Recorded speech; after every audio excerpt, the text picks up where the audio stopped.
Okay, let's start. I believe we've got a sizable number of people here. I will be recording the session, so just in case anyone misses it, they would be able to find it on YouTube. Okay, so this is the book review for the month of March, and I'm excited that we are coming to the close of the month. And for everyone who has been with us on this reading journey since the beginning of March, the book we're reviewing is Daring Greatly. But before that, I would like to take the opportunity to just speak a little bit about who we are as Game Changers Leadership Promotion Network. So we're a community of passionate readers, and we're dedicated to transforming lives through the power of books. We are convinced that the surest path to sustainable development for societies is through the enthronement of a readership lifestyle. This captures the essence of what we do as a group and as a community. We are here to create that culture of reading. Coming to our core values, the first one is lifelong learning. We promote continuous learning and personal growth through reading. Second one is empowerment through knowledge. We equip people with knowledge to make informed decisions and improve their lives. Thirdly, inspiration for change. We use literature to spark creativity, challenge thinking, and drive progress. The fourth core value is community and collaboration. We value the power of shared knowledge and ideas, fostering a supportive community where readers can connect and grow together. How do we do this? We have book clubs where we share monthly books for everyone to read and come for reviews, just like we're doing today. We have the Next Generation Reading Drive, where we have a goal to distribute 1,000 books and reach 50 secondary schools in 2026, all in a bid to promote a strong reading culture, critical thinking, and personal growth among the young generation.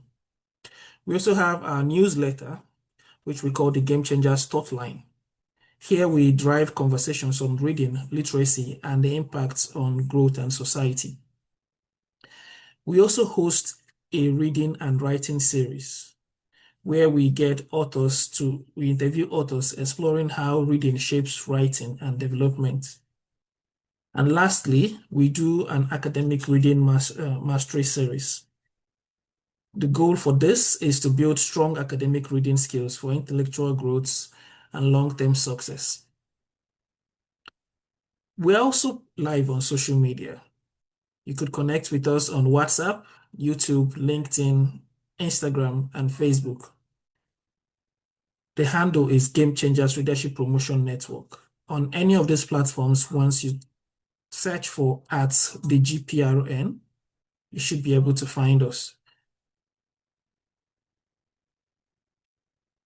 So, coming to the topic of agenda for today, we are reviewing a book titled Daring Greatly. And we would like to, I would like to set the tone for what we hope to achieve today.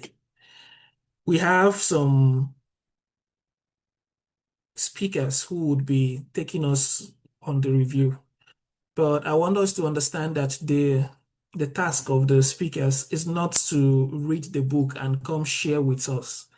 Yes, they read the book, but their main task is to guide the conversation. And so they have read the book and have volunteered to share their thoughts on what they have read. We are hoping that everyone who read the book in one way or the other, or who at least paid attention to what the speakers are saying, would engage, share thoughts. That's rubbing minds together is what makes us get the most out of the whole activity of reading the book. Meet our reviewers for today. The first is Audrey Raluchukwu, and we have Amarachukwu there. And lastly, but not the least, Ntikorra Marianne. Let's get to know them. Audrey is a virtual assistant and expert educator, and she's committed to continuous growth and self-development. With a strong dedication to learning, she consistently invests in expanding her knowledge and refining her skill to better support clients and individuals navigating new environments. Her work reflects a growing passion for helping others stay organized, adapt, and thrive while she continues to build her expertise and impact. Thank you, Audrey, for volunteering to be a reviewer for us this month. And we hope that the courage you all are showing would motivate others to raise their hands and, indicate interest to be our reviewer once in a while. Moving on, we have Amarachukwu. Amara is a data and AI specialist. Alongside her technical work, she contributes actively to the growth of the digital technology ecosystem through mentorship, training, and leadership. She is the founder of DataHER Africa, a Pan-African initiative focused on expanding access to data and AI careers for women from underserved communities through structured mentorship, applied learning, and AI for social good programs. She's also the author of A Journey to Tech, a book that supports women and career changers navigating transitions in the technology industry. Welcome, Amara. I can imagine how busy and engaged you are with all the activities that you're doing, and still you make the time to be a reviewer for us today. Really appreciate that, and I look forward to hearing all the nuggets that you've got to share. And then we have Ntikorra Mary Ann. Ntikorra is a medical biochemist and wellness coach, health and wellness creator and founder of the Korra Wellness. She is driven by a passion for helping professionals take control of their health, energy, balance, and confidence. Through her wellness education, she helps people live more intentional and healthier lives by making practical, sustainable choices that leads to real change. She also collaborates with wellness and skincare brands, bringing their solutions to life through honest reviews, relatable storytelling, and content that resonates deeply with audiences. Thank you very much, Ntikorra, and we look forward to what you've got to share with us today. Fortunately for us, you're an educator as well, so I believe that your review would drive a lot of, change and transformation, thoughtful transformation in the lives of the audience today. So it's time for our review. 3 key things that I would employ every one of us to do. Let's set aside every distraction and lean into the conversation.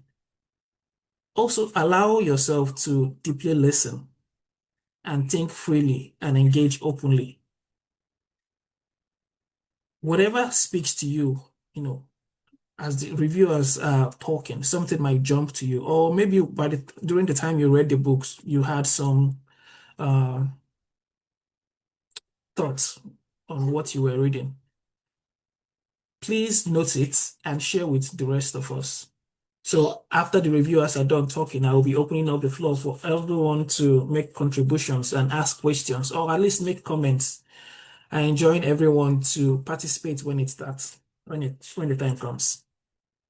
Okay, so we'll be moving on to the review now, and we'll be starting with Audrey. Audrey, are you on the call? Oh, Amara is the first. Amara. Okay, Amara will be the first. All right. Hi, Amara. Are you with me? Hi, Dubem. Hi, Hello. everyone. Yes, how are you doing? I'm good. Nice. Would you like to share your screen? Should I stop sharing? Okay, sure. All right.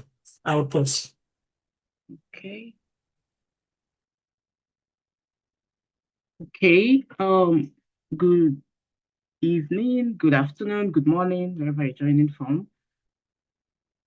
So this is Daring Greatly, and the general theme of this book is vulnerability. So that's what we're going to talk about, vulnerability. Next slide, please. So the core message Brené Brown is trying to talk about is changing how we see vulnerability. Now, most times we think, or the major thing, what we think always is that vulnerability is weakness. We think about it as it's something negative, whereas it's courage. So Brené is trying to, the core idea of this book, she's trying to challenge that idea or that belief. And she's trying to show us that vulnerability is courage. Vulnerability is connection. Vulnerability is about growth, So the main message here is just simple. It's that you can't live bravely without being vulnerable. That is, for me, that's like the core idea of this book. If you want to live bravely, then you have to embrace vulnerability.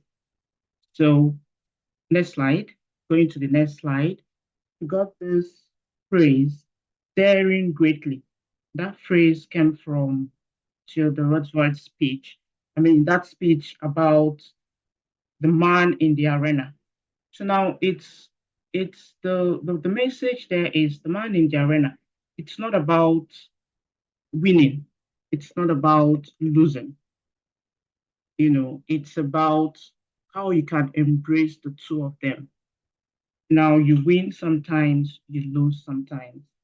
And you don't just see when you lose, you focus on just that, or because you think you're going to fail or you think you're going to lose, you then avoid. I mean, that's what some of us we do. I do that sometimes. I'll just avoid, the whole thing entirely. So she's telling us in this book, and from that speech, from that Theodore's speech, she's trying to tell us that we need to break, you need to try and put yourself, the arena now could be anything. Is it a difficult family conversation? Is it a new job? Is it a new environment? Is it a challenging task? Whatever that thing, whatever your situation is, because we face these things every day in our everyday life. We have situations that we tend to, that leads to vulnerability, but we just are too shy. We shy away. We avoid it. There's this fear. We just, that not knowing, that uncertainty, it makes us avoid vulnerability or avoid areas or avoid things. So this, she's trying to tell us that it's not about losing, like I said, it's not about winning, but about embracing both of them. And this is what it means to dare greatly. To dare greatly is to put yourself out there. To dare greatly is to, even though you think you're going to, so there's a place where it talks about, even though at the end of the day, when you want to go to sleep, even though you know that you didn't tick all the things on your to-do list for the day, we all have to-do lists. Yeah, I have. I work with one, but at the end of the day, we are just sad, we're angry with ourselves, we feel we're not enough. So no, this book, she's trying to change all of that.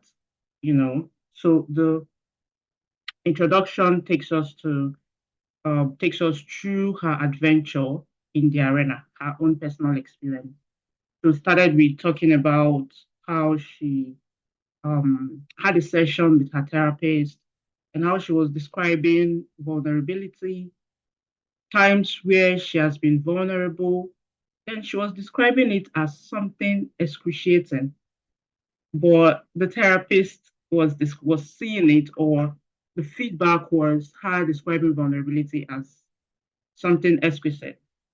I mean, that's confusing. You're trying to describe your pain. You're trying to talk about something that is hurting you, or something not hurting, but something that is uncomfortable, something that you're running away from, and then someone is telling you it's a beautiful experience. So most times we can relate, I relate to this. And when I'm vulnerable, just like her, I tend to do things. I try to make things perfect. You try to fix and control things that are around us. For me, I do chores, I sweep the house. I had such moment yesterday, before resuming. And then how I fixed it, or what I saw myself doing was rearranging my house, mopping, sweeping, and all of that.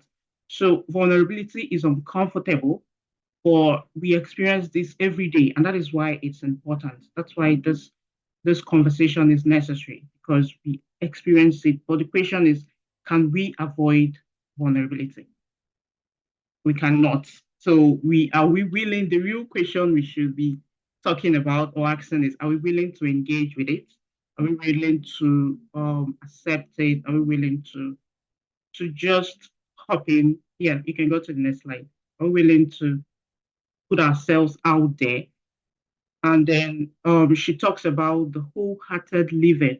And there are people who live wholeheartedly.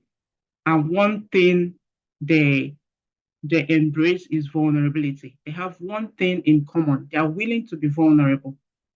Okay, they choose courage, they choose compassion, they choose connection. These are, I call it the 3 C's, but they are very necessary. These are things that would help us in seeing vulnerability as strength instead of weakness, because that is what it is actually. So her research shows us that people that live fully, people that she calls those living the wholehearted life, they believe that they are enough. They're not perfect, they're not the best people, but they've learned to encourage, to embrace these things. They've learned to embrace courage, compassion, connection. So the key here is, like I say, are we willing to be vulnerable? So she gave us 10 guideposts for a wholehearted living, and these are cultivating on the authenticity, letting go of what people think. This one, I feel like this is like chairman of everything, or what holds us back, or what makes us feel vulnerable. We need to cultivate authenticity. Let go of what people think. Let go of who you feel is watching you. For instance, this being on this call, doing this review is vulnerability, because you don't know who is here. You don't know the caliber of people that are on the call, but then you are here. I am here. This is me being vulnerable. I'm putting myself out there and letting go of what anybody wants to think. So the second, cultivating self-passion, self-compassion, letting go of perfectionism. Whether it's perfect, whether it's not perfect, you are still enough. You don't have to be perfect to feel enough. So the third, cultivating a resilient spirit, and that's letting go of numbing and powerlessness. So this guidepost, according to Brené, describes it as things cultivate, things the wholehearted cultivate, and things they let go of. So as you're cultivating a resilient spirit, you're letting go of the numbing and powerlessness. As you're cultivating gratitude and joy, which is the fourth one, you're letting go of scarcity and fear of the dark. As you're cultivating intuition and trusting faith, you're letting go of the need for certainty. Now, as you're cultivating creativity, you're letting go of comparison. And this one is a big one. You need to cultivate that. If you are creative, if you are if you are authentic, I mean, if you do your stuff, you would not even have time to compare. You would really let go of comparison, really. And then the seventh guidepost is cultivating play and rest.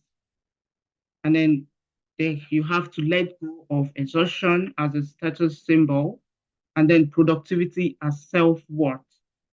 And then the eighth one, cultivating calm and stillness, letting go of anxiety as a lifestyle.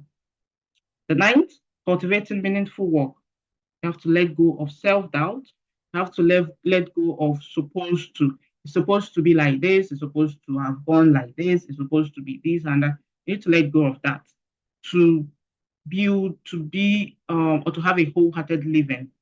And the last but not the least, cultivating laughter, song, and dance. And then you have to let go of being cool.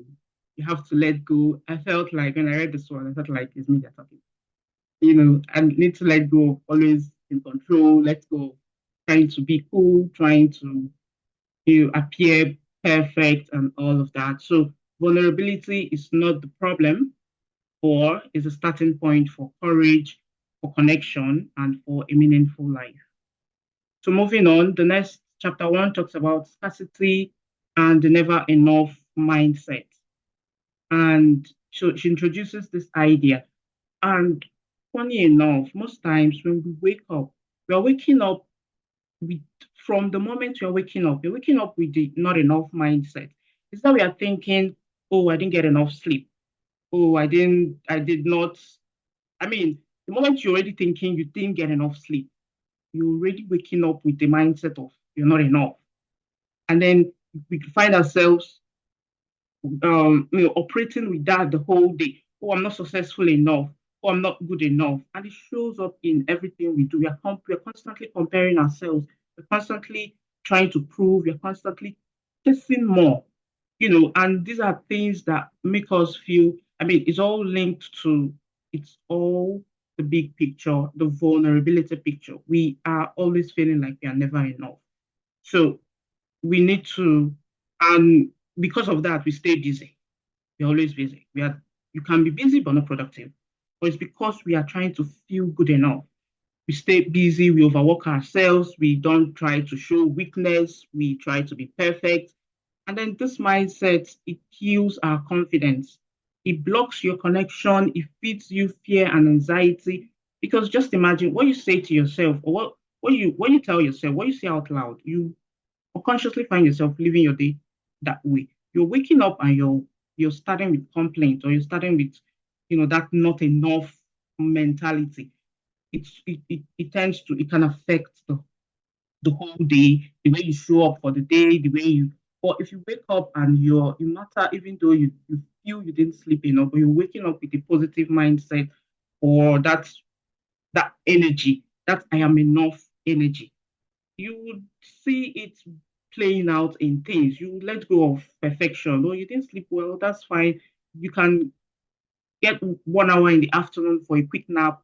You can There are so many things. You can practice gratitude. I mean, that's what Brené is trying to say. I mean, the best approach to this never enough mindset, practice gratitude.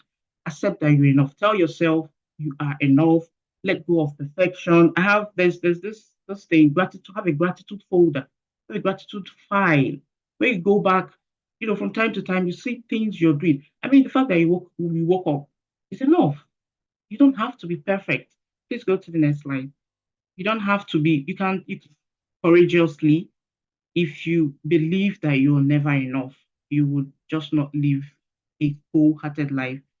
Next slide, please. Then moving on to chapter 2, here she's trying to talk about the vulnerability myth. And the biggest one is vulnerability is a weakness. We see vulnerability as, like I said, as a weakness, whereas vulnerability is strength. So Brené Brown is trying to challenge, what we think about it. And she's trying to tell us that vulnerability is, yes, it's uncertainty. Excuse me. It is risk. It is emotional exposure. And we experience these things every day. We we in our daily life, at work, we experience vulnerability. So we often say, for part of the myth, you hear people say, I don't do vulnerability. But no, we all experience it, but it's just about you have to speaking up, how to counter this vulnerability myth. Is by you speaking up, is by you trying something new. It's by, like I say, the arena could be anything. And the ability to show up, whether you win or you lose, that is what daring greatly is about. So you have to embrace vulnerability. So this matters because we can't build real connections if we don't embrace vulnerability. Without it, we cannot be creative, we cannot be brave, we can't even show true leadership. And this is why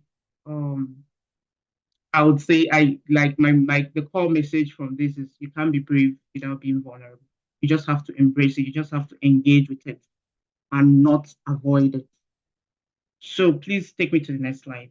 So in reality, vulnerability, without it, you cannot be creative. You can't even connect with others. If you keep shying away, if you keep avoiding things, if you keep postponing things because it comes sometimes, that is how some people handle vulnerability. They just keep pushing, just keep postponing, and then they never show up. They never speak up. They never dare greatly. So this book, Daring Greatly, is reminding us today that vulnerability is courage. It's not weakness. So what stood out here is the fact that we live in a never enough culture. We avoid vulnerability by all means, by being perfect. You just cannot, it can't be perfect. We try to stay in control, but then that keeps us stuck, that keeps us disconnected. So the real shift is we just need to show up, take emotional risk, put yourself out there, like the man in the arena, the man in the arena that you have, the man in the arena from Roosevelt's speech is not the man that goes and wins or the one that thinks he would fail, so he doesn't go. He's the one that knows that if I enter this battleground, two things. Is it I win or I lose, but still, it still goes. So the takeaway for this would be, can you go to the next slide? A final takeaway is that daring greatly shows that vulnerability is something we have to embrace. You don't have to be perfect or have everything figured out to be worthy, to feel enough, or to be confident. So instead of asking the question, what if I fail? I know we do that. I do that a lot. Instead of what I'm taking home, and I want us to take away from this, everything I've said today is change the mindset of asking, what if I fail? Instead, ask yourself, what if I show up anyway? I mean, what if you show up? You can't know what will happen until you show up. If you don't show up, you just remain in that fear, you remain in the dark. So I want us to live today knowing, asking ourselves that question whenever we find ourselves asking the what if I fail question. Please switch it to what if I show up anyway. And then carry this forward. Speak up, even when it's uncomfortable, even when you don't feel like it. Be open when it feels risky. Choose courage over perfection because growth begins when we stop hiding and we start showing up as we are. And that is what it means to dare greatly. Thank you. Thank you very much, Amara. That was a wonderful one. A wise man once said that everything we want in life is on the other side of fear. But listening to you today, I didn't realize that also being vulnerable, it's one way of going on the other side of fear. I just thought about it as, showing strength all the time, but also acting despite whatever fears or concerns we might have. In other words, just being vulnerable and showing up despite the shortfalls you think you might have. It's a great way of conquering your fears and daring greatly, like the author is enjoining us to do. So thank you very much. I know people might have comments or thoughts. Please hold it and let's listen to all the reviewers. By the time we're done with the review, we can then proceed to engage and collaborate. That is my favorite time, the point where we collaborate and share our takes on the learnings. So please sit tight. I'll be calling on Audrey, who is our next presenter or reviewer, to please share her screen. Audrey, I made you a host, so see if you are able to share. Hello, good afternoon, everyone. I'm so excited to be here today. I just want to say that I thoroughly enjoyed Ntikorra's No, that was Amara. session. Yeah, Oh, sorry, Amara's. Amara. Amara's Just sit session. tight. It was Ntikorra is coming. okay. Amara, That thank was you Amara. so much for sharing. It was really engaging, and I honestly just enjoyed basically everything you said. So I'll be discussing on the chapters 3 to 5. I'm trying to move to the next slide. Okay, awesome. So we're going to be talking about the book, like Amara said, Daring Greatly by Brené Brown, and I'll be focusing on chapters 3 to 5. Now, diving right into chapter 3, I want to discuss on the topic of, or the subject of shame.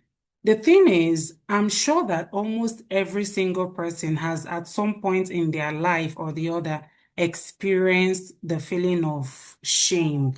And one thing about shame is that it gets its power from, let me just say that whenever you're ashamed about something, it's mostly something you don't want to be out. You probably don't want others knowing it, and all of that. So shame comes from it being something you're uncomfortable with, either being spoken about or others hearing about it or knowing about it. So it's meant to be something that is hidden and all of that. Because if it's the regular thing that everyone can see and that you do, it's difficult to feel shame about it. So we should avoid, or rather, we should not avoid having hard topics. I'll give you an instance, totally unrelated. When it comes to raising children, I would say one of the areas both children and parents might have some difficulty or some sort of shame talking about might be the area of reproduction. I mean, even in our schools, if we can remember when we're in secondary schools, when we have that subject in biology, it's always something that is like, people are feeling shy, uncomfortable about it. So it's one of the topics that is easy to feel shame about, right? So those things that make us feel embarrassed, those things that we find ourselves afraid to talk about, those are the things that we usually feel ashamed about. So when we demystify those topics, careful, sorry. When we demystify those topics that make us uncomfortable, that make us feel ashamed, that shame loses its grip, it loses its power. It gives you a kind of edge or a kind of strength from being able to talk about it. It loses that grip and that power over you that when it's heard or when someone finds out, you're embarrassed about it, you're ashamed about it. And the truth is, nobody is a bad person. Everyone has their good side and their bad side. What determines if you're a good person or a bad person is the part you decide to be dominant in you, the part you decide to demonstrate, right? For those of us who are Christians, who may be familiar with the Bible, I don't know if you have any point in time heard about where I think it was Apostle Paul that was saying that the things he wants to do, he doesn't find himself doing it. And the things he doesn't want to do, that's what he finds himself doing. So everybody has that propensity or that innate light and darkness in them. So whichever one you allow to show itself, whichever one you allow to be visible, that is who people are going to see you as. So for example, if let me say, there's a road rage, someone got you upset in traffic, right? You have a propensity to cuss the person out or to throw bad words at the person. But also you can decide to just, wave it off and not respond, or just choose a nicer way of responding and say, oh, but you know that this, there's just that propensity to do the opposite. So nobody is technically a bad person. It's just the part of them that they decide to dominate or to express at whatever point in time. And one thing I would advise is that we should never attach our self-worth to what people think or what we do. Because the thing is, your self-worth is when something is happening, when something is going on, how do you talk to yourself about what is happening? Do you put yourself down? Do you see it from a perspective of, oh, well, I can do better. I've learned from this and all of that. Or do you put yourself down and you just let some voices of shame that will tell you, oh, but you shouldn't have done that. I told you this would be a mistake. Sometimes we just say in my mind, my mind was telling me that it would be a mistake. My mind was telling me that it wasn't going to. Soki, can you be careful? So you just find yourself hearing these voices telling you, but my mind was telling me that it was going to be a mistake. My mind was telling me that it wasn't going to work out. My mind was telling me to be careful and all of that. So these are the voices of shame in the background. But your mind can also tell you, oh, okay, well, there's that. We move on. What can we do better? How can we get it better the next time, right? So don't attach your self-worth to what people may think or the results you may get. Otherwise, you might find yourself fluctuating. Whatever people say is going to determine your mood or your emotions or your reactions. If you are feeling happy about something you prepared and someone just says, what is this? Oh, but you should have done it this way or that way. Let me give an instance now. Probably you were told to prepare a document, right? And you prepared it. And then someone comes and says, oh, wow, this is a great first effort. You feel good. And then somebody else comes and says, but the colors are wrong. The fonts are wrong, and you're already feeling like, what's all so it just means that people's opinions can influence your mood or your emotions, and that means your self-worth is a little bit tied to what people say. But if you're the kind of person that is not affected by that, you feel like, oh, when someone says, oh, that was a great first of all, you're like, oh, thank you so much.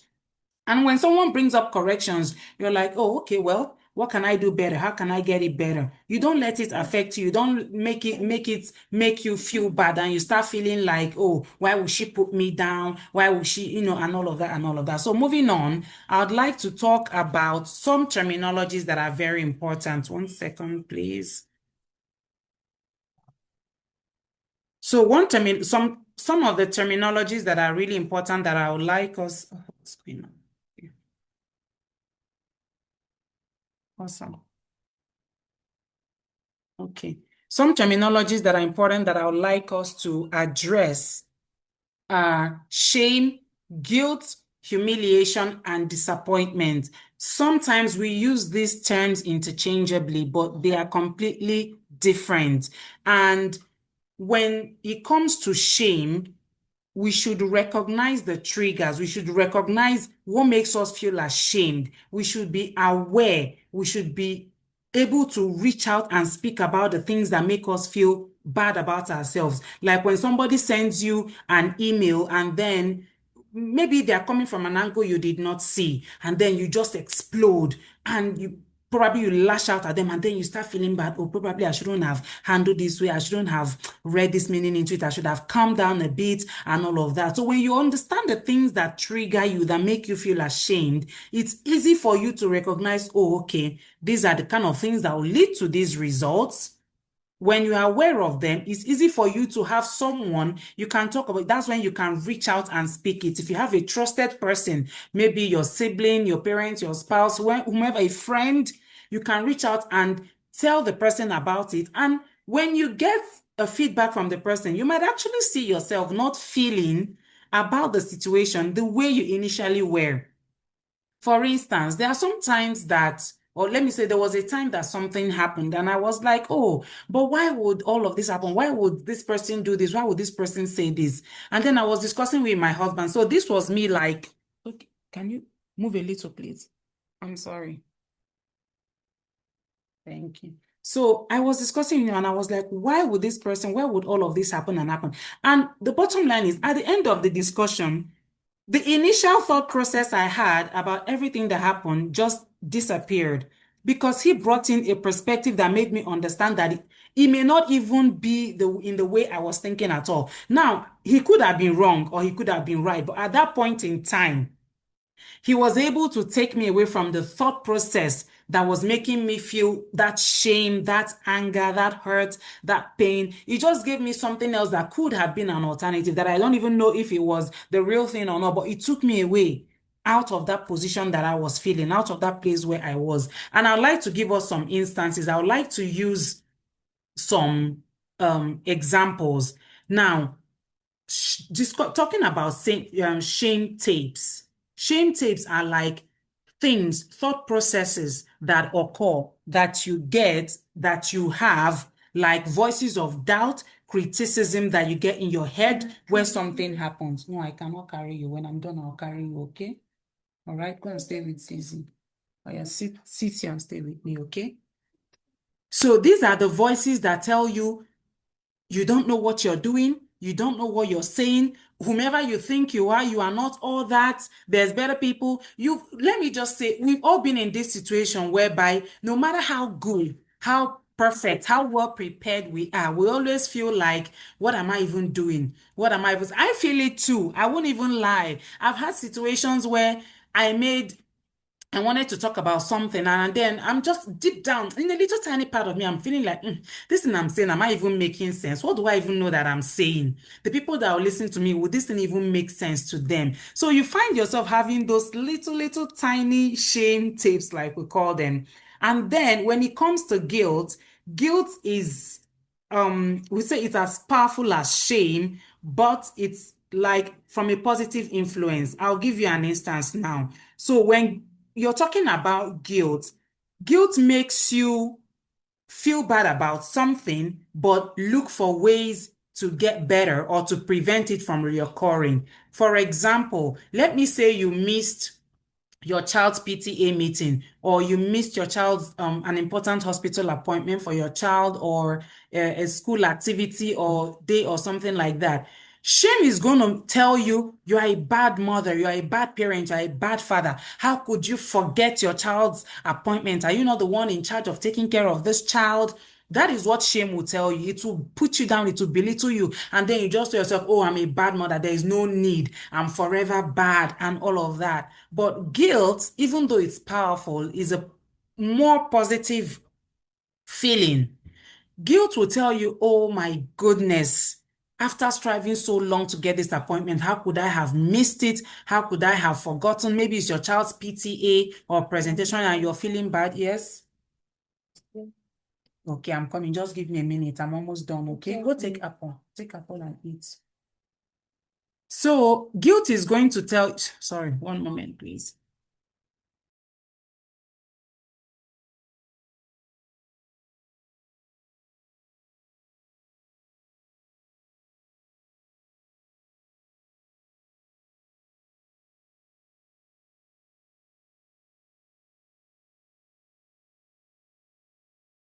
I'm sorry, it's Saturday, so our young members are around. That's okay. I'm so sorry. So guilt tells you, oh my goodness, how could I have forgotten my child's PTA? How could I have forgotten this thing? How could I have forgotten this hospital appointment? Now, what can I do to make it better? I've been in this situation and in this position where I have forgotten my child's appointment because they are usually a lot. I have 3 kids, for example. So imagine that they have pediatrician, they have dental appointments, they have, maybe about 2 or 3 appointments spread across, and then I just forget one of them. I'd feel guilty and I'd be like, oh my goodness, I was supposed to have this appointment. How could I have missed it? What do I do? How do I set my reminder? Do I set an alarm? Do I set reminder for that day? Do I write it on my schedule? I even had to buy a tiny jotter that I carry about in my purse all the time. And that jotter is to write, once I have an appointment, I'm going to write the date, write who it's for, and the time. And whenever, because the jotter is small, I can easily flip across it and know what is next. Whichever one happens, I just cancel it out. So that is what guilt does. It just makes you feel bad, but yes, it makes you want to do better to prevent that situation from reoccurring. Now, Shame is believing you are bad, right? But guilt is feeling bad about something and looking for ways to correct it, to change it, and to be better next time. Now, when we talk about humiliation, that is when we don't even believe we deserve a treatment we got. You could be in an office meeting and then your boss says something and he's like, oh, maybe he puts you down in front of others in a way that just makes you feel bad about yourself, right? And you feel like, oh, I don't deserve this. Why will he do this? Why will he talk to me this way? Meanwhile, when you talk about embarrassment is usually something that could happen to anyone at any time that you could even find funny. Can you give me a minute? You want? Okay, go and take the one for my phone, the one for my charger, okay? So embarrassment is something that is usually fleeting and funny. It could just be like maybe missing your step and falling down, and you feel this could happen to anybody at any time. So it's embarrassing, and you might even find it funny and laugh over it. So moving on. Yes, what? Your what? Yeah, just no, take one from down there, okay? So I'm sorry. Now moving on to handling shame. Moving on to handling shame. Our phone is here. I'm talking. I took my charger. Yes, give her the socket, but don't talk loudly, okay?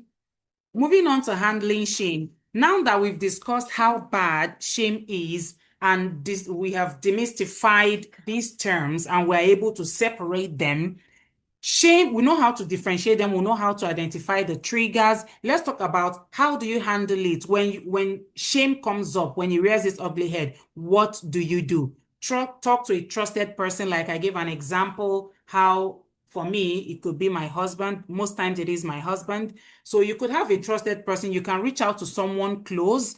So when you reach out to them, this person has to have your best interest at heart. It's not someone that is going to give you ungodly counsel. It's not someone that is going to derail you or make you feel worse about yourself. So it has to be someone who is trusted, who has your best interest at heart. You can vent, you can let it all out, and then you can allow the person to just share their opinion, console you, and give you whatever kind of support you need at that point in time. Then secondly, be kind to yourself.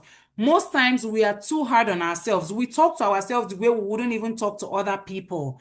When you want to talk to yourself as if you're talking to someone else. So if someone else came and told you exactly all the things you were feeling, how would you support that person? What kind of support would you give to that person? That's how you should talk to yourself. You can be talking to someone else and be like, oh, but just calm down. It's not all that. Why is and all of that. But when it comes to ourselves, we are like, oh, how could you? You're so terrible. You're the worst. And so just be kind to yourself when you're talking to yourself. And thirdly, own your story. Always try to get your version of the story out first. Because the thing is, if you don't tell your story, someone else is going to tell that story for you. And it most likely will not come out the way it happened from your version. When most things happen, tell it from your own perspective. So own the story, let it out yourself. Don't let someone else come and tell the story and then you find yourself giving or doing damage control, trying to say, oh no, this wasn't how it happened. It's just going to be like, oh, then why didn't you let it out? Why didn't you say it? Maybe because the truth has come out, you're trying to do damage control. You're trying to say things that will then paint you in a better light. Now, the thing about shame, like I said earlier, is that it thrives. The thing about shame is that it thrives in secrecy. So don't let anyone weaponize any secret or any information about you, because when it's something you're hiding, you're ashamed about, you're scared to talk about it, that's just where you're going to find yourself. Now, cultivating change, strategy is what we want to achieve and how we want to get there. For example, someone in an office can say, okay, I am a sales rep. How do I get to become a sales team leader? So that is strategy. What are the steps you're going to take to move from being a sales rep to a team leader in that company? So that gap between you being a sales rep and you being a team leader, it's like when it's, let me say, it's like there's a gap between you being a sales person and being a sales team member. Now, that gap between point A and point B, you have to mind the gap. Now, what is minding the gap? If you want to mind the gap, between you being a salesperson and a sales team leader. You must have to be vulnerable and cut out shame. That means you must be willing to take some steps that will make you dare greatly. If you're not willing to go that extra mile, you might find other people who are not doing or putting in as much effort as you, doing even better, scaling higher, succeeding more, getting all the promotions, getting all the accolades, and you that you're dedicated, you're putting in the extra time you're doing, because you're not minding that gap, you're not willing to shut out what people will say, shut out the embarrassment that may come, the shame that may come, the mistakes that may come. You find yourself stuck because of you're looking for a kind of perfectionism and hoping that someday these people might recognize all the late nights, all the things you pull through, and then magically somehow have pity on you and give you that deserved promotion. But other people are just taking that bold step. They are daring greatly. That gap between, they are not even trying to see all the obstacles you are seeing. They are just taking those risks, taking those chances, and getting where they want to be. The thing is that you cannot give what you do not have. So to mind this gap, you must make sure that your values align with action. That means whatever your values are, whatever values that guide you, they must match what you're doing. For example, I want to use a completely different example or narrative. Using a family unit now, let me say you want to teach your child honesty and integrity, and then you go to pay at the till and you come back, or maybe you're even at the car park, you find an item that, Z, please, can you let him write? Give him a book to write, okay? So you find some items that you did not pay for, maybe that the cashier forgot to include, or maybe she put it and you did not pay for it. And now your children are around there and you're teaching them honesty and integrity, and they know this thing happened. And you're like, oh, well, it's not my fault. I'm not the one who told the cashier to make the mistake. What have you communicated to them at that point in time? So now that value, which is honesty and integrity that you claim to have, the action is not matching it. For the action to match it, you have to say, oh my goodness, I must return this. Either they take it back or I pay for it. And it's in the littlest things. It doesn't have to be something big. It's because the truth is that our children don't learn from what we tell them. They learn from what they see. When they see these things happen, it creates... Z, can you guys go to your room? Thank you. Take it to your room quickly. So when these things happen, it creates an impression. That thing sticks in their mind. They may forget everything you've said about.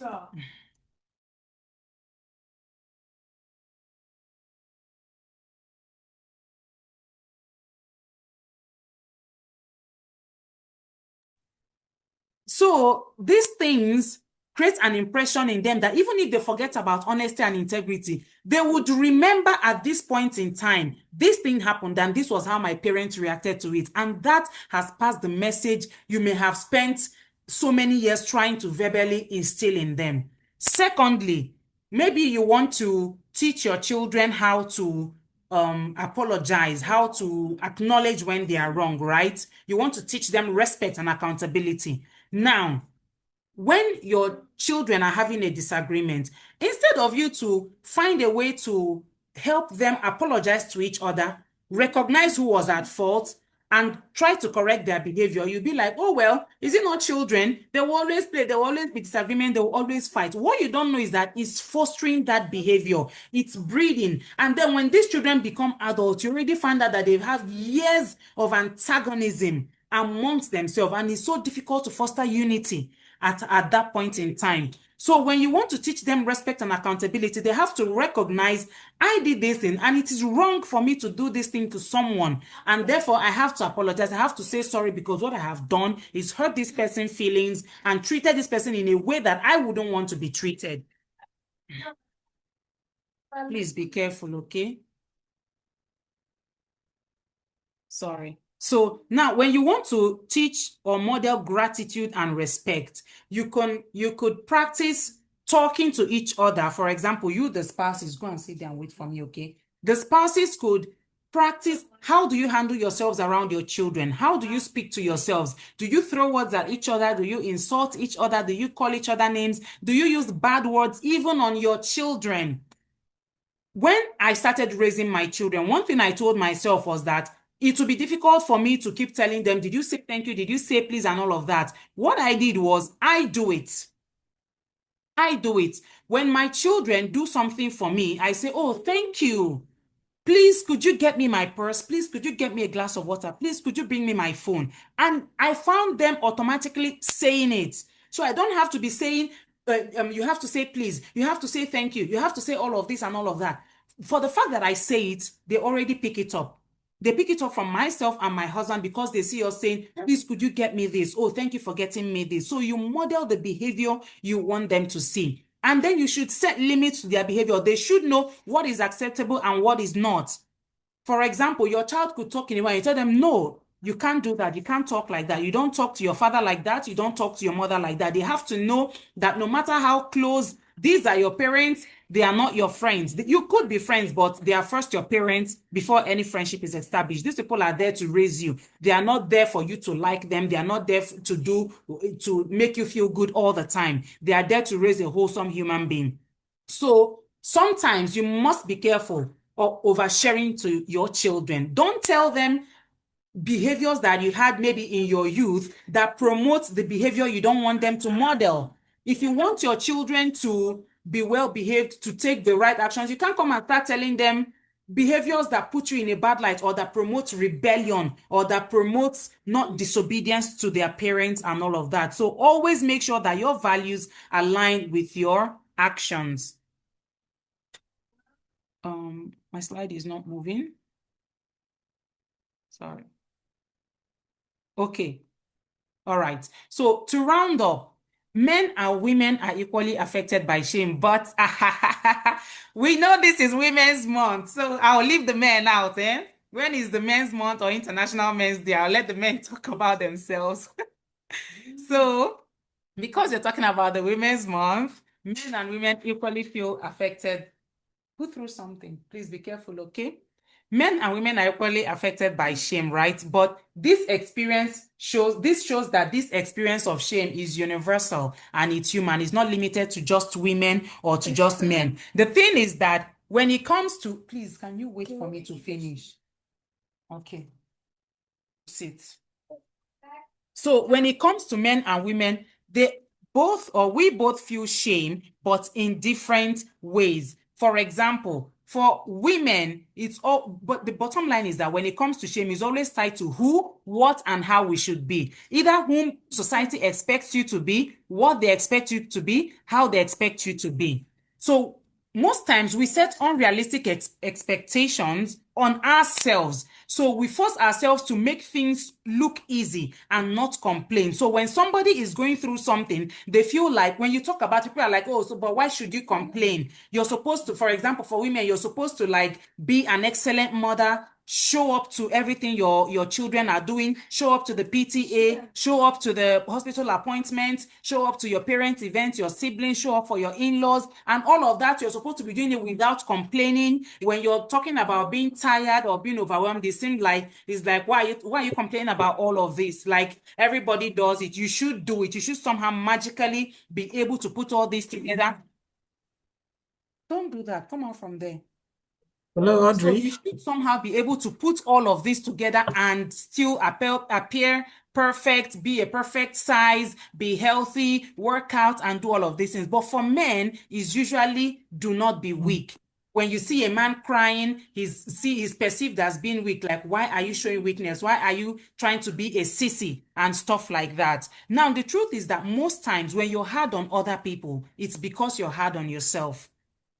When you find it difficult to be kind to yourself, it's easy for you to also be unkind to others. Feeling shame is painful, especially from those that are closest to us, because we feel like it's a breach of trust. We feel like Hi, Audrey. they have Can you deep hear me? personal information and knowledge about us, and when they use it against us, it hurts more than even when an outsider does it, because you're like, this person is supposed to be my person. Why are you using this weakness? Why are you using this part of me against me in this way?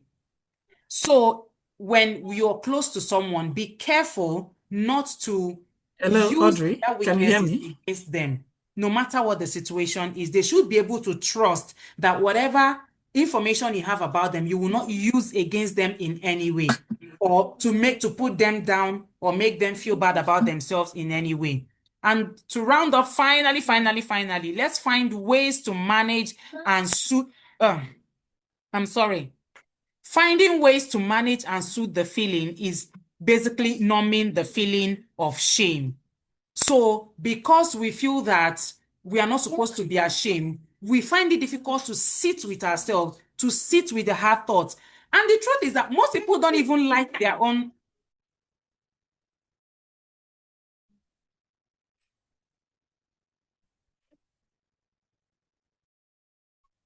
So the truth is that, I'm so sorry. The truth is that most of the time, I'm losing my train of thought.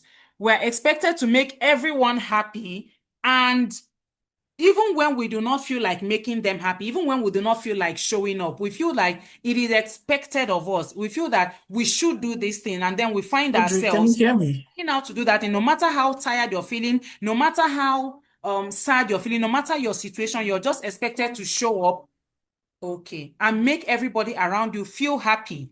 What I would like us to take away is that for us to fully experience love, right, we must know that or believe that we are part of something larger. We must feel that we deserve this thing. We must feel that we deserve to be loved.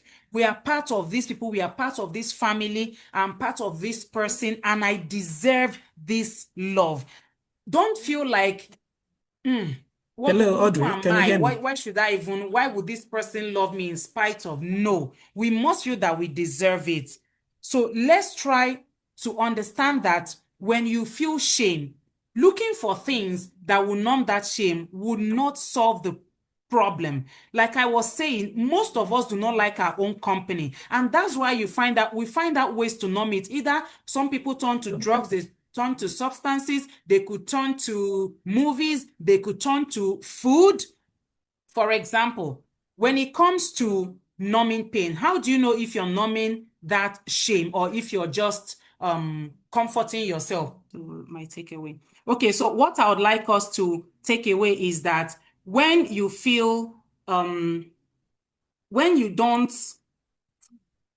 try to enjoy the feeling of being happy, when you're always waiting for something negative to happen, it is difficult for you to dare greatly because you always have this foreboding. And then perfectionism is not excellence, but seeking approval. You want everybody to see that you're doing what you're doing and that you're doing it in a perfect way. So what I'll tell us is that it's better that something gets done than it's perfect. For example, a book you published that is not perfect or that has some errors is better than not having a perfect book that you have never published.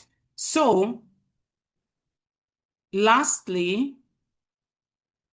I think my network is having issues. So I can still Lastly, hear I would you. like us, okay, awesome. Lastly, I would like us to take away this.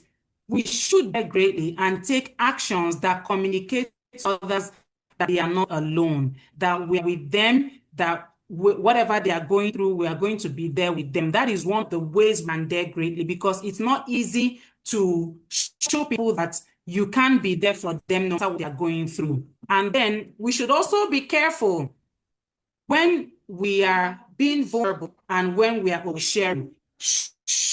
Being vulnerable is not the same as oversharing.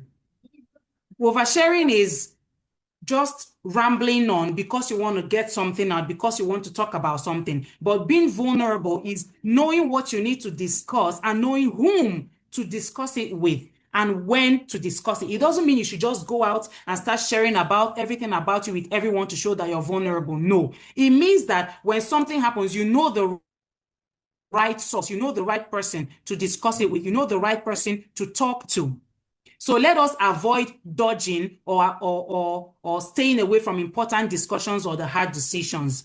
So like I said, oversharing is not vulnerability. It leads to distrust. It leads to a lot of negative outcomes. But vulnerability happens with people that we trust, people that we know have our best interests at heart. And this is one of the ways we can dare greatly. So acknowledge the problem, what is going on, get professional help or get help, whomever it is, whomever you feel close to, whomever you know is going to, this is your person that you can talk to. Discuss with the person, then walk through that shame and secrecy. Whatever is making you feel that shame, whatever is making you feel the way you're feeling, walk through it. Sit with the hard thoughts, sit with the hard decisions, have the hard discussions with yourself, have the difficult discussions with yourself, and practice vulnerability daily. It's not just a checklist that you just do and say, oh, okay, I've been vulnerable, I'm vulnerable, that's it. No, it's something we do daily with even the littlest things in our lives. So I hope that as we move on, we will learn to dare greatly, we will learn to be vulnerable with the right people. Thank you so much. I'm sorry for taking up most of your time. It's been a wonderful time, and happy International Women's Day and Women's Month again. Thank you. Yeah, thank you very much. That was a very, very passionate one from you. Really appreciate all the effort. And I also appreciate everyone who has been with us. And up to this point, where we'll be hearing from the last reviewer for today. Ntikorra, are you on the call? Can you hear me? Yeah, I can hear you. Can you hear me? All right. Please proceed. I've put up your slide.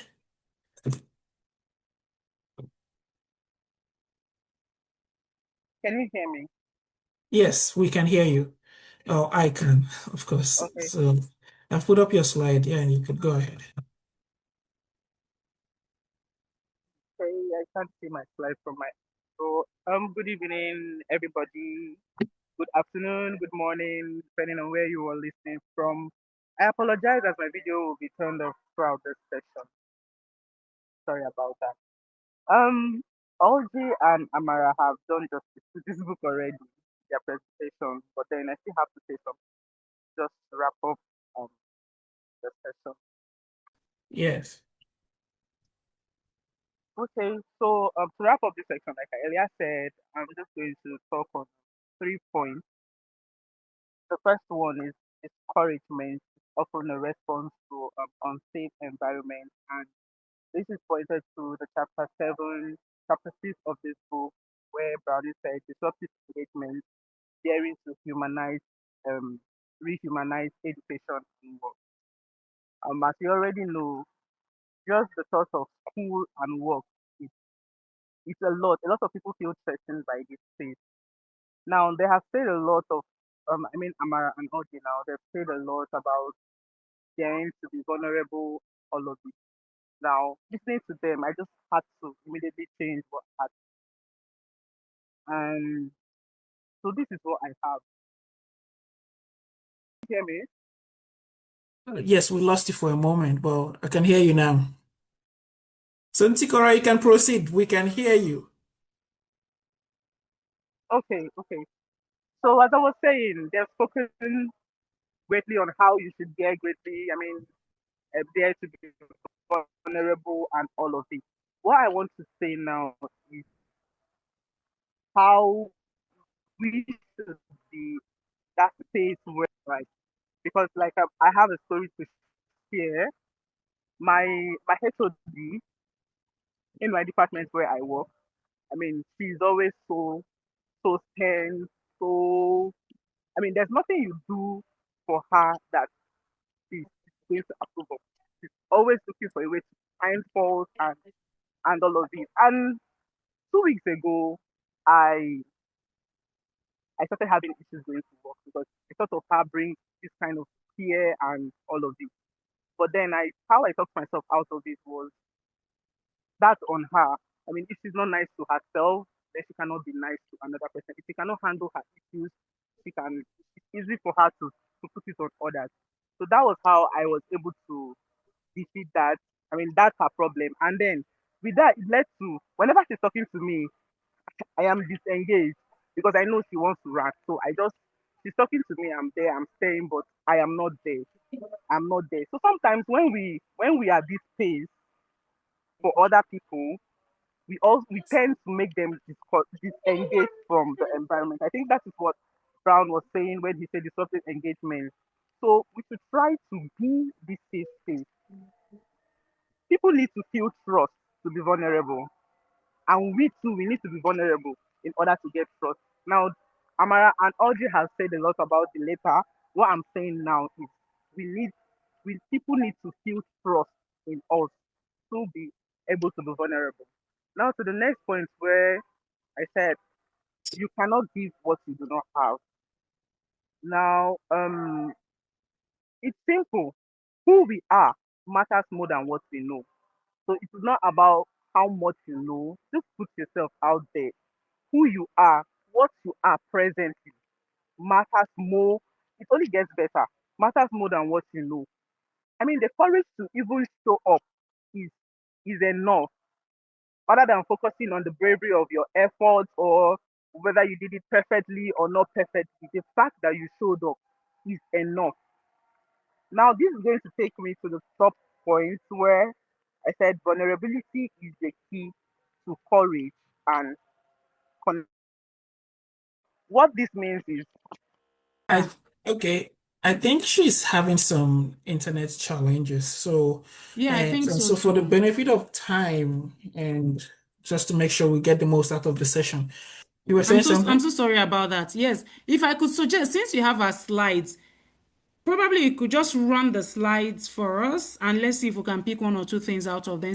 Okay, I Thank you. can do that. I will try to do that. Can you see my screen now? Yes, I can Yes. see it. So if I can try to finish up the key takeaways that she summarized for us here. So first lesson is on the key lesson from the book is that living a courageous and meaningful life requires embracing vulnerability despite fear and or uncertainty.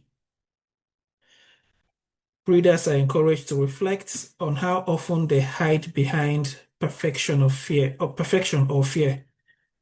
and to begin showing up more authentically in their relationships, work, and personal lives. So I think that wraps it up for the slides she has here.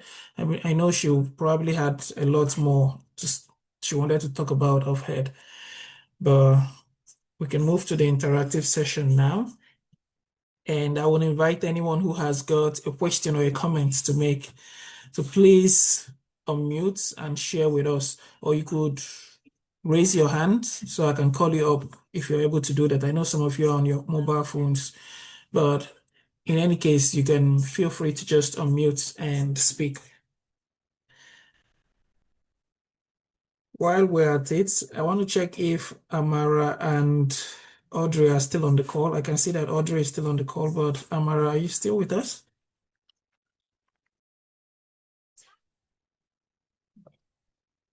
Okay. Has anyone got a question? Good evening, everyone. Hi, Brendan. Good evening. Good evening, Dave. Nice to see you again. Good to see you too. Good to hear from you. All right. I want to make a comment. Unfortunately, I'm glad to be part of this section. I wasn't able to read the book for some reasons. Now, I want to make.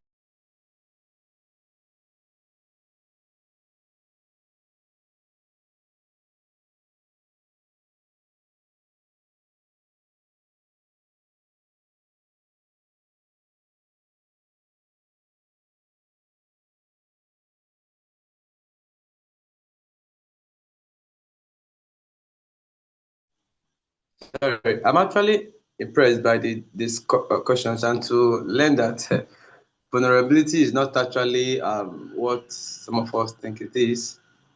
Right now, but the question I have is that there are certain things that fit this vulnerability, and one of which I know is uh,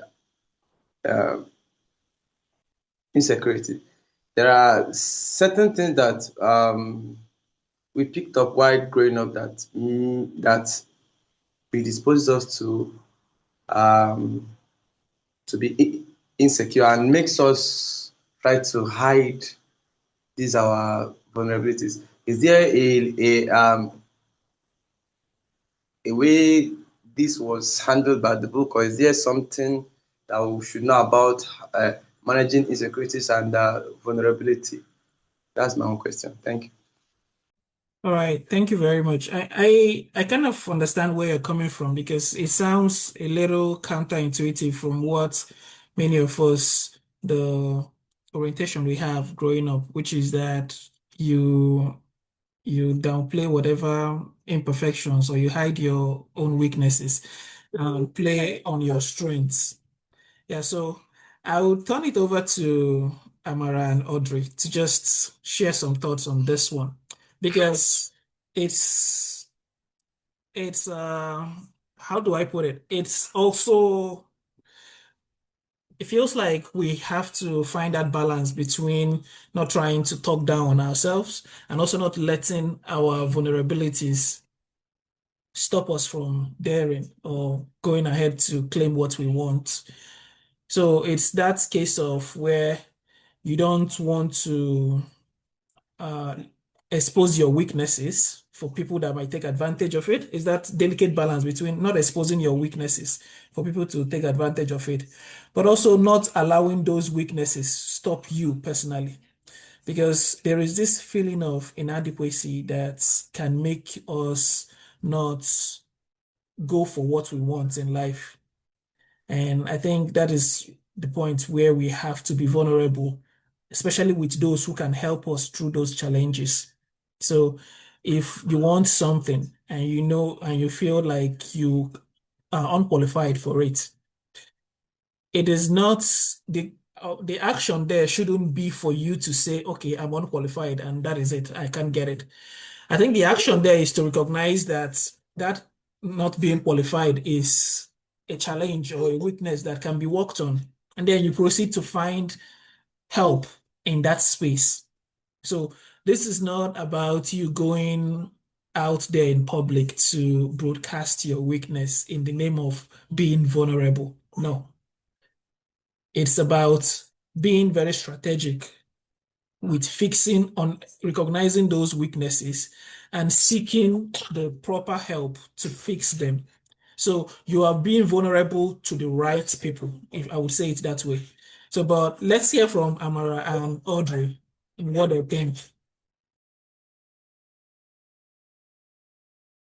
Hello, thank you so much. So just in a few short seconds, I just want to say that the thing, like when I was speaking, what I said is the person you decide to be vulnerable with is what matters. So what you're going to ask yourself is, who am I being vulnerable with? If you're being vulnerable with the wrong person, it's going to backfire. You can't be vulnerable with just anybody. You must have had a relationship with the person to an extent to be able to know that this is someone you can share this kind of sensitive information with. There is, in fact, most of the times, it is my husband that I want to share something with. But there's still one or two things I would not want to share with him. I might prefer to share with my mom or with my brother or with a friend. I don't know if you understand where I'm coming from. So you should know the kind of people you're being vulnerable with. Like I said when I was speaking, you should know who, when, and how to be vulnerable. That you're vulnerable does not mean you can be just vulnerable to everybody. It will just be oversharing. You have to know who you want to be vulnerable with, when, and how you want to be vulnerable with that person so that you don't feel like you're oversharing or, oh, what if this person uses this against me someday? Whatever I'm sharing with my husband, I know that he's not going to use it against me someday, or with my mom or with a friend. I will share something that I feel comfortable being vulnerable with them about, knowing that it will not be used against me or it will not be brought up someday. So that's what I feel about that. So anybody can be vulnerable. You just have to make sure that you're vulnerable with the right people. And that is why when you feel that there are some things you don't have anybody you could talk to them about, you could get professional help. Your doctor or your therapist rather, or psychologist or whatever, is not going to be discussing it with anybody anywhere because they probably wouldn't have any personal relationship with you aside your therapy sessions, right? So that's it for me. Thank you. Okay, Thank you. so to add, Yes, let's hear from sorry, Amara. Gideon. To add to what you said, vulnerability, like Brené tells us in the book, she says, is about finding the balance. Now, it's not about victory. It's not about, um, oh, I don't want people to know my weakness or people to see the wrong that part of me. That's why that is the one of the myths she tried to debunk in the book. That vulnerability is not about weakness. It's not about, oh, I don't want to share this with this person, or I don't want people to know this part of me. It's about, like she told us in the 10 guideposts, it's about letting go of what people think. And if you have to speak up, if there's opportunity, or if there's something, if it's a difficult conversation we are running away from. I mean, we feel, oh, I may not do this enough or good enough. It's when we keep that mindset of I'm not good enough, then that is where we'd even start thinking of, oh, who do I want to share this with? Or, oh, I can't put myself out there. Now, we're not talking about the one-on-one. I mean, if you're with your therapist, of course, you tell your therapist everything. Your therapist cannot read your mind. So, like Audrey said, you have to be comfort, choose who you are opening up to, if it's in that sense. But the sense she's bringing us to is in terms of every other thing, in terms of putting ourselves out there. She's trying to say find the balance. Vulnerability is about finding the balance between winning and victory, defeat and victory, using the arena phrase and that. So understanding the necessity of both and then engaging, she stressed a lot about engaging. Yes, I am camera shy, or I have stage fright, and then I would use because of that, because, oh, I don't want people to see that I am shy. Maybe on LinkedIn, I'll use that example because that is the one that comes to mind. Maybe on LinkedIn, I'm one superstar like that, and then I'm made to, there's a stage, or there's a room for me to talk one on one with people, and then I feel, oh no, the me on LinkedIn is not this brave. You just shy away, you turn down speaking engagements, or you turn down opportunity to share your experience. And that is what is that's the for me, that's the core idea of the vulnerability she's talking about. It's about, yes, put yourself out there, let yourself be seen. That's what daring greatly is about. It's about showing up, going all in. I don't feel confident. I don't feel I'm good enough. But even at that, I'm going to show up. And then she told us about, her first TED experience, how she didn't feel good enough. And that's why, she didn't feel good enough. She had the talk, and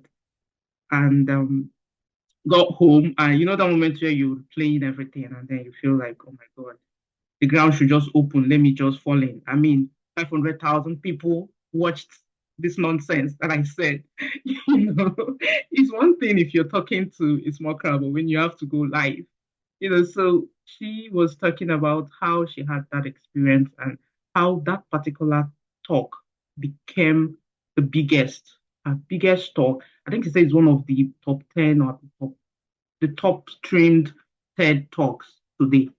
But she dared greatly. So my point is, vulnerability is diving in, even when you feel you're and to I think your question is, how do we cope with that, or how do we solve, that? I would say she said practice gratitude. Practice gratitude. Change, have a I am enough mindset, because if you're enough, you would want to you won't want to bother about what people think. I mean, you let go of, does these people, do they feel, or would they use this about against me, or would they, that's you caring or bothering yourself about what will people think. Then you start thinking, if they'll you now be bothered about, no, I won't share this. Oh no, they'll come tomorrow and say, oh, they'll use it again. Oh, everybody will know I'm weak. And then, but that is, to be vulnerable is to, if you want to live a wholehearted life, then you have to embrace vulnerability. So that is what I have to say. Practice gratitude, cultivate the I'm enough mindset, um, I would say tell yourself. I mean, I'm talking to myself as well. You know, if I wake up in the morning, I try to reduce the complaints. I'm not enough. Oh, I didn't get enough sleep. Oh, I'm not good enough. Oh, I'm not prepared enough. Oh, I don't have enough time. I don't. And if I like this book because I practiced it. I mean, even accepting to do this was me practicing what the book was talking about because I had Yeah. 1001 reasons not to be here or not to do this. Oh no, I have not joined this book review before. Oh, I don't even know what it feels like. Oh, what if I say nonsense? What if? I had 1001 what ifs. Oh, I have my own event that I'm hosting. Oh no. I had a lot of what ifs. But then I told myself, what if it goes well? And then when I saw I was going to speak first, oh my God, what if I don't finish my own event? What if I almost turned it down? So as I was reading the book, I was like, oh, this book, I was practicing the lessons, what I was getting from the book. I I was putting to agree. practice straight up. And I showed up. I did my own Yeah. event. I showed up. I mean, the what if I showed up? I'm trying to use it to replace the what if I fail question. And like she said, what if I fail? Change it to what if I show up anyway? I mean, what's the worst that can Yes. happen? What if I So succeed?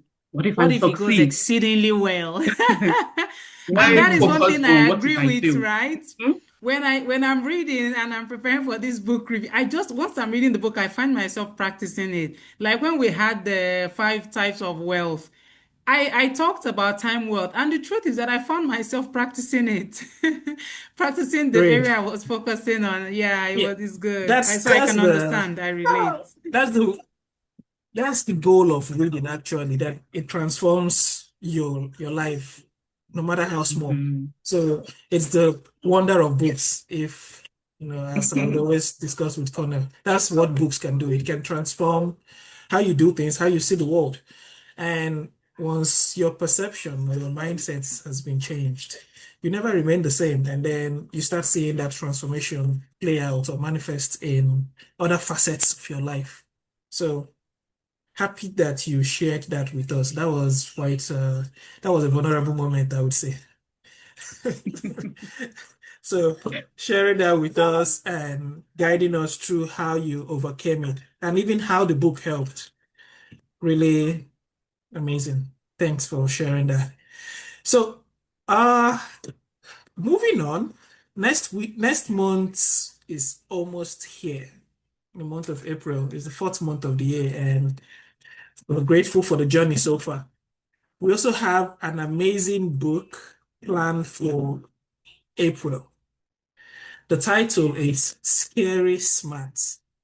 This one is around AI, and the author is someone who is very experienced in that field, having worked in big organizations like Google.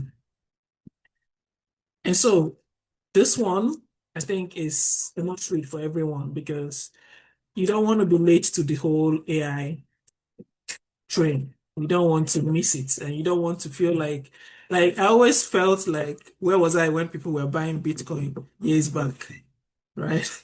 I wish I had bought some because it was almost, inexpensive. It was almost not worth anything. The people were just packing it for cheap, and now it's worth so much. And some people have a lot of it, some people don't have. But there's still going to be another Bitcoin. There's still going to be another move tomorrow.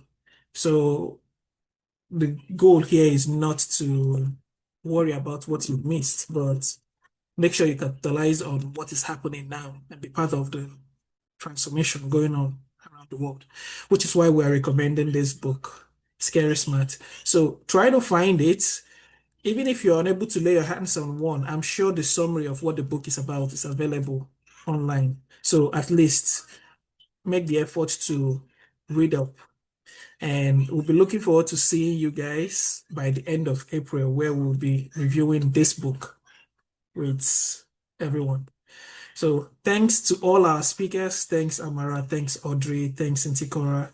I appreciate all the effort that you guys put in. Also, thanks for the audience. I like the questions that were asked and also the answers given. I think that was the high point of it for me, seeing how this book that we read is already transforming the lives of the readers. And I enjoin everyone to practice one of the things that we've shared today.